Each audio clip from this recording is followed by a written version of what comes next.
Baik, kita bersama-sama ikut bertanggung jawab untuk pertahanan keamanan bangsa kita. Jadi saya di sini mempermasalahkan sedikit bahwa anggapan bahwa kondisi pertahanan keamanan kita ini sudah memadai, ini saya pertanyakan. Tadi saya sudah singgung bahwa pembiayaan kita adalah 0,8% dari GDP, 5% dari APBN, padahal tetangga-tetangga kita sampai dengan 3% dari GDP, 30% dari APBN mereka. Artinya begini Pak Jokowi, artinya mungkin kita lihat, kita beli alat. Tetapi kita harus lihat itu kalau dalam pertahanan itu harus kita lihat apple to apple. Kalau dia punya peluru kendali, kalau dia punya umpamanya kapal selam, kita harus tahu kemampuan kapal selam ini jenisnya ini.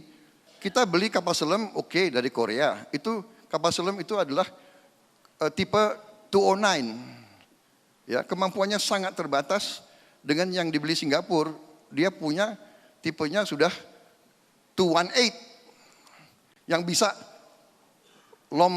luncurkan peluru kendali dari bawah laut. Contoh. Jadi kalau kita membangun divisi ketiga tapi pelurunya nggak ada, untuk apa kita bikin divisi ketiga? Markas bagus, nggak bisa perang. Jadi saya tanya Pak Jokowi, apakah briefing-briefing yang Bapak terima ini perlu atau tidak untuk dikaji kembali? Waktunya habis, Pak Prabowo Subianto. Kami persilakan Pak Jokowi untuk langsung menjawab pertanyaan ini. Durasinya 2 menit, Bapak. Sekali lagi, saya masih sangat percaya kepada TNI kita dalam mempertahankan kedaulatan negara Republik Indonesia yang kita miliki. Saya masih sangat percaya. Kembali lagi, mengenai anggaran pertahanan. Memang kita sekarang ini baru memberikan prioritas kepada pembangunan infrastruktur. Pada suatu saat apabila pertumbuhan ekonomi kita semakin baik, karena ekonomi dunia juga pada posisi normal, kita akan bisa memberikan anggaran yang lebih baik kepada TNI kita dalam rangka membangun alutsista ke depan yang lebih baik. Kalau tadi Bapak membandingkan kita dengan negara-negara tetangga, ya memang anggaran kita lebih kecil. Tetapi saya masih meyakini bahwa dari informasi intelijen strategis yang masuk pada saya mengatakan bahwa 20 tahun ke depan invasi dari negara lain ke negara kita dapat dikatakan tidak ada dalam waktu kurun 20 tahun. Tetapi yang perlu dicermati justru keamanan di dalam negeri yang berkaitan dengan konflik. Oleh sebab itu, konflik ini jangan juga dianggap remeh. Karena konflik ini bisa menjadi membesar karena perang teknologi, perang elektronik yang dilakukan dari luar untuk menusuk langsung ke dalam. Sekali lagi saya ingin menggarisbawahi bahwa pengembangan SDM TNI, terutama dalam penguasaan teknologi persenjataan dan cyber sangat diperlukan dalam pertahanan negara kita ini ke depan. Ini kuncinya di sini. Mengenai pembelian hal yang sangat teknis itu, saya kira TNI lebih tahu. Pak Jokowi, terima kasih. Kami persilakan langsung ditanggapi oleh Bapak Prabowo Subianto. 2 menit, Bapak. Jadi Pak Jokowi, saudara-saudara sekalian, saya waktu Letnan II masih muda, saya juga dapat pengarahan dari jenderal-jenderal saya tahun 74. Dalam 20 tahun tidak akan terjadi perang terbuka. Tahu-tahu tahun 75 tim-tim meletus. Saya Letnan II berangkat ke tim-tim, Pak. Padahal jenderal-jenderal saya memberi pengarahan dalam 20 tahun tidak akan ada perang. Pak, yang memberi briefing kepada Bapak, aduh. Siapa yang memberi briefing itu, Pak? Tidak boleh dalam pertahanan keamanan kita, tidak boleh menganggap tidak akan ada perang. Sic vis pacem para bellum. Artinya, kalau menghendaki damai, siaplah untuk perang. Laut kita kaya, hutan kita kaya. Negara-negara lain mengincar kekayaan kita. Bagaimana kok ada briefing ke presiden? 20 tahun tidak akan ada invasi. Itu tidak benar. Saya katakan di sini, Pak, tidak benar itu, Pak. Yang beri briefing Bapak harus, saya nggak tahu deh apa dia apa ini. Kalau saya presidennya, ya saya ganti itu yang kasih briefing itu. Karena saya mengalami tidak benar, tidak boleh ada yang mengatakan dalam sekian tahun tidak akan perang. Kita tidak tahu niat orang lain, kita tidak tahu. Saya menerima briefing waktu saya mau dilantik, dalam 20 tahun tidak akan perang. Tahun depan kita ke tim-tim. Ini menurut saya penyakit bangsa Indonesia. Kok berani laporan ke Panglima tertinggi seperti itu? Saya kira ini masalah ini bukan salah Bapak. Baik Bapak, tapi waktunya perlu habis Bapak Pak Prabowo. cek kembali Terima kasih. briefing Bapak itu. Kini giliran. Baik, mohon tenang mendukung Capres 02. Debat masih berlanjut. Mohon tenang terlebih dahulu. Terima kasih.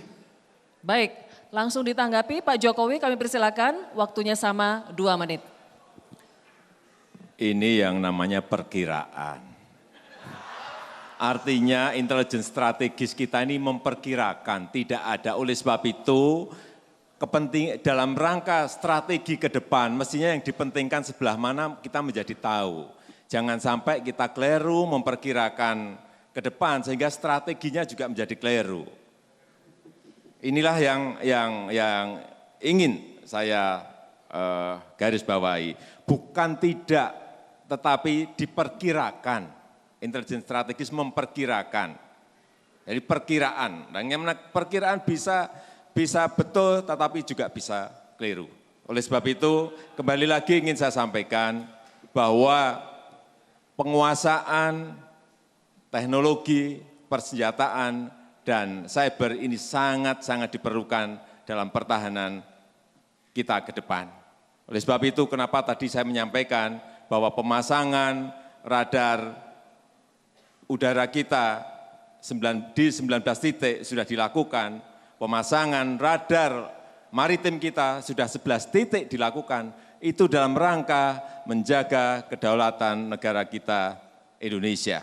Dan kita semuanya pasti setuju bahwa anggaran pertahanan itu harus ditingkatkan lagi. Ya setuju, tetapi prioritasnya tentu saja kita harus ada skala prioritas. Sekarang mungkin kita sudah mengerjakan untuk skala prioritas di infrastruktur. Ke depan, 5 tahun ke depan kita akan membuat skala prioritas lagi di pengembangan sumber daya manusia.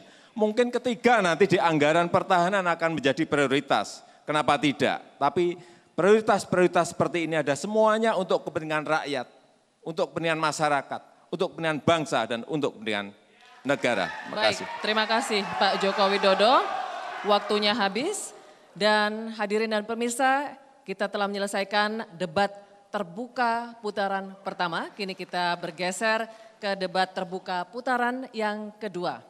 Di putaran yang kedua ini, kami akan ingatkan kembali bahwa total waktu dalam debat terbuka sama 8 menit dan setiap capres berkesempatan berbicara selama 2 menit.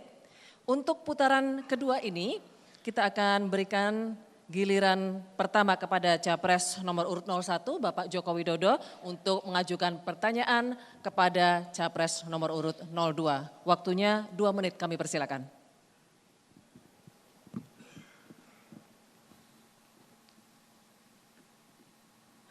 Pertanyaan saya di bidang pemerintahan.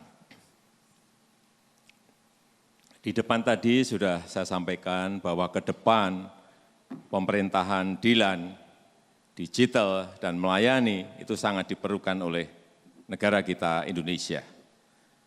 Pertanyaan saya, apa pandangan Bapak mengenai mall pelayanan publik? Terima kasih. Masih ada waktu Bapak Jokowi? Cukup? Baik, kami persilakan Bapak Prabowo Subianto untuk menjawab pertanyaan ini. Waktunya 2 menit Bapak, dimulai dari saat Pak Prabowo berbicara.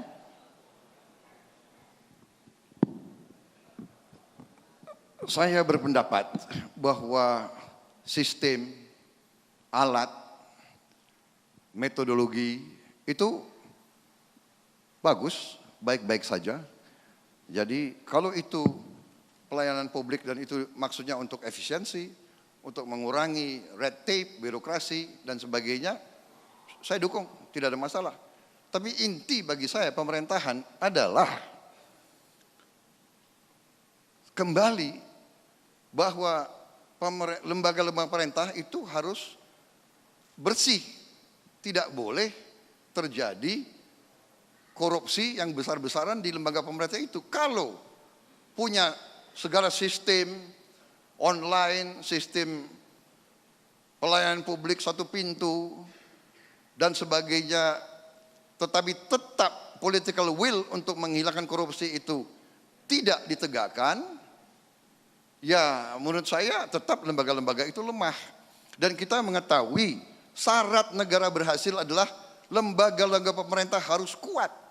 Harus kuat, efektif. Tidak boleh ada korupsi, tidak boleh ada sogok menyogok, tidak boleh ada jual beli jabatan. Saya kaget, saya baca bahwa ternyata pejabat pemerintah Bapak sendiri memperkirakan jual beli jabatan itu di 90% kementerian. Pejabat Bapak sendiri yang bicara. Ya ini masalah kita bersama. Ya, ini masalah kita bersama. Jadi semua teknologi, semua sistem itu baik. Tetapi kita harus sepakat kalau kita sakit, kita harus berani menghadapi penyakit kita. Kalau kita sakit liver, ya sakit liver kita obati.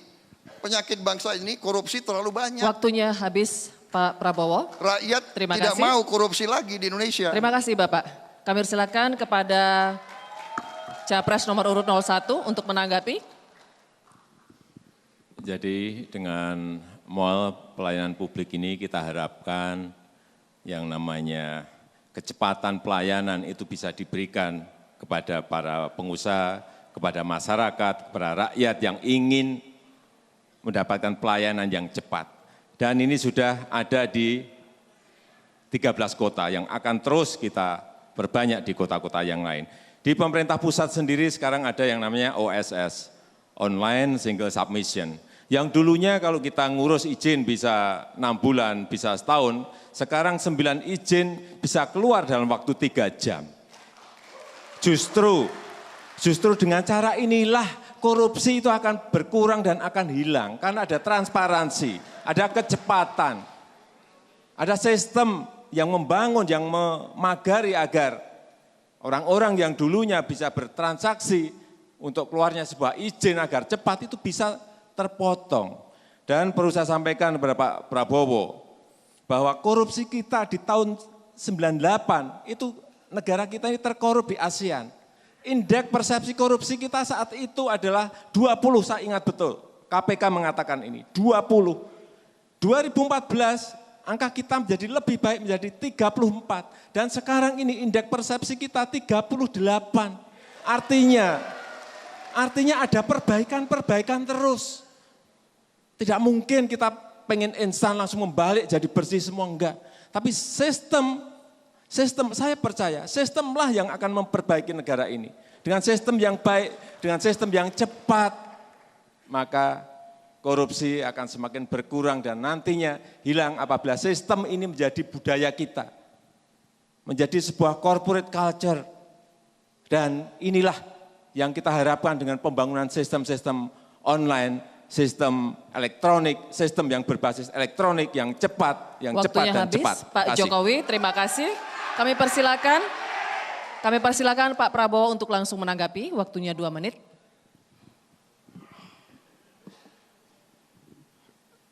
Jadi memang kita sepakat bahwa korupsi ini harus kita atasi. Dan kita paham dan kita mengerti bahwa sistem akan mendukung dan memperbaiki itu. Tapi saya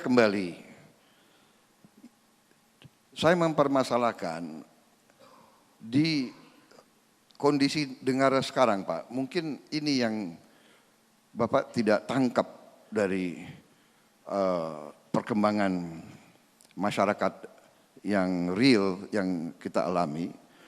Ada suatu distrust, kehilangan kepercayaan kepada elit dan kepada pemerintahan. Karena kadang-kadang niat yang diucapkan tidak sesuai dengan pelaksanaan yang dilaksanakan di bawah itu. Sebagai contoh, maaf Pak, ya ini saya harus menyampaikan ya, bahwa Bapak komit kepada demokrasi, saya tahu itu. Tetapi maaf, bocor di mana-mana surat-surat dari pejabat-pejabat Bapak yang memerintahkan penggunaan aparat untuk membantu salah satu kontestan dalam pemilihan. Pak, ini kan tidak sesuai dengan kaidah demokrasi, Pak. Saya khawatir mungkin Bapak tidak paham di bawah ini banyak ada kepala desa dimasukin penjara, dipanggil, dikasih pengarahan, aparat yang memberi petunjuk, memberi pengarahan. Ini bagaimana dengan sistem sebaik apapun kalau memang will untuk menjalankan demokrasi tidak dijalankan, menjalankan pemerintahan, saya khawatir distrust ini tambah. Waktunya habis, Pak Prabowo, terima kasih. Baik, kita telah menyelesaikan debat terbuka untuk segmen ini. Dan di segmen berikutnya masih ada 2 putaran lagi debat terbuka yang akan dipandu oleh rekan saya Zulfikar Nagy. Karena itu tetaplah bersama debat keempat Capres Pemilu 2019.